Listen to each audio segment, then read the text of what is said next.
YouTube, what's going on? Welcome to Members Only. Get the likes up from the jump because you already know this is going to be fire.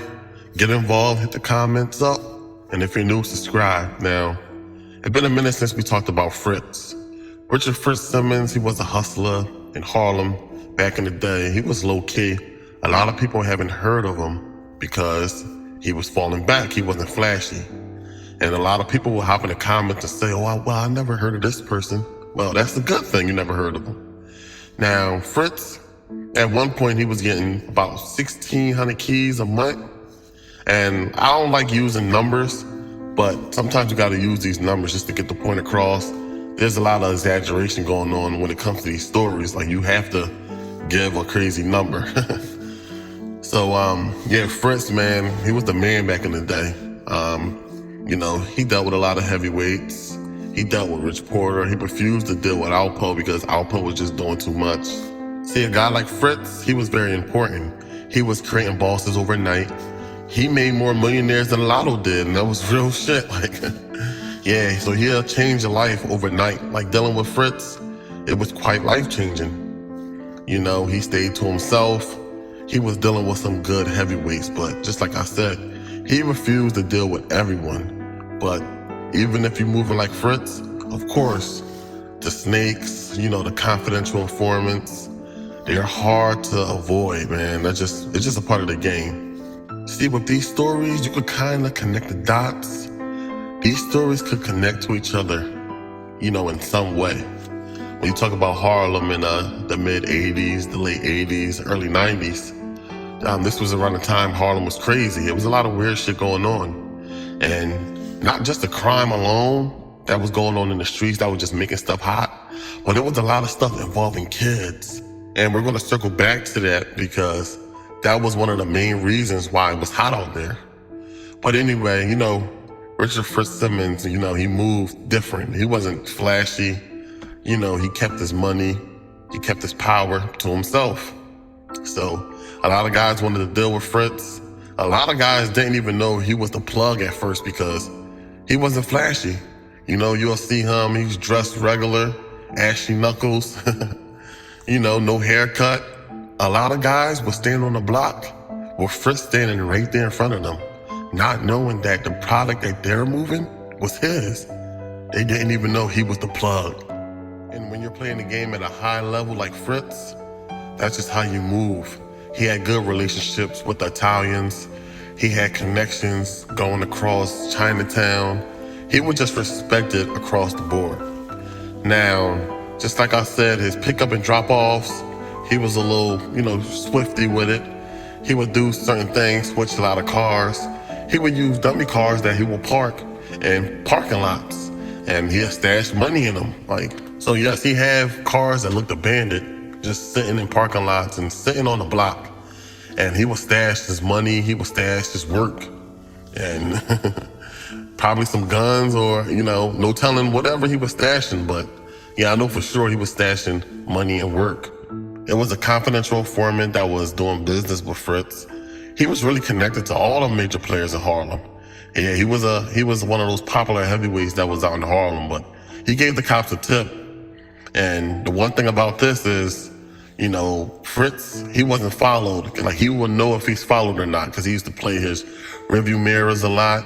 He used to circle the block and everything, take different routes. So he had to be followed. The person who gave the cops this tip, they knew he was going to be there at the time.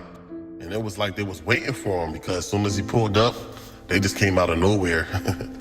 But, they asked him for the keys, he had to pop the trunk for them. And it was really nothing he could do about it. He wasn't one of those dudes that would latch out on cops. He was very respectful. He knew what it was.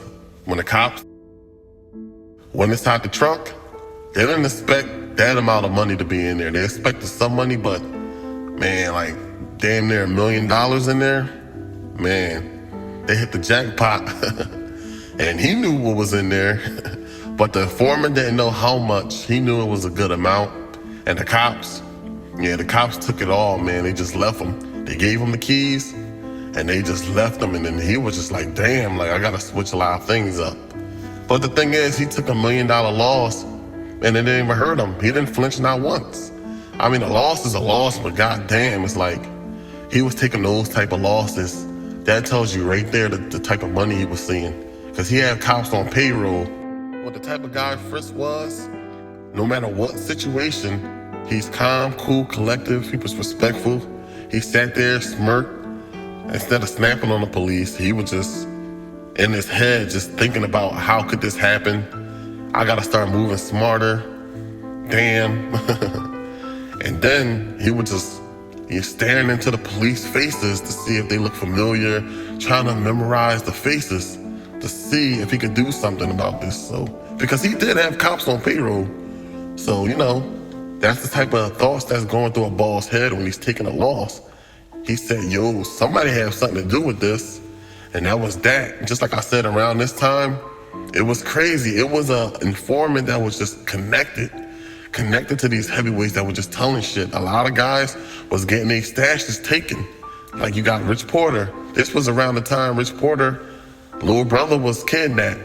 Rich Porter was trying to figure things out, and he got stopped by the police. And the cops took $80,000 from him and his car.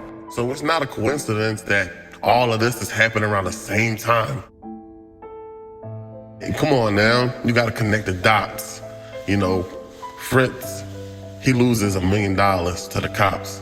Then Rich Porter, a couple weeks after, he loses $80,000 to the police. And they took his car. And this was the time that he needed the money to save his little brother. Like, it was a lot of crazy shit that was going on, man. They lost a lot of money. Uphold said he was burnt for the work that Rich Porter gave him during the deal, you know, when they was trying to get the little brother back. So there was a lot of crazy stuff going on during this time. Like, Harlem was real weird. But, you know, the kidnapping, it just made everything hot. And then you had an informant that was running around that nobody knew who he was. So, you know, it was a lot of stuff going on involving kids. A couple years prior, the stuff happened with LA.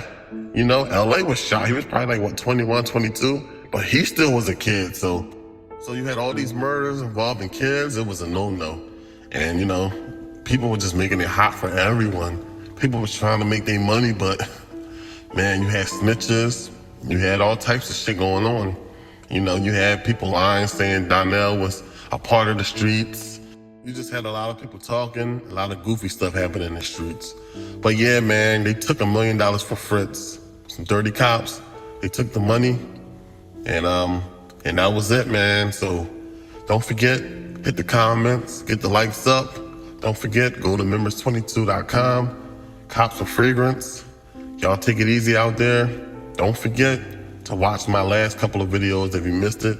We do got a playlist over here, so get involved. Y'all take it easy out there. I'm out.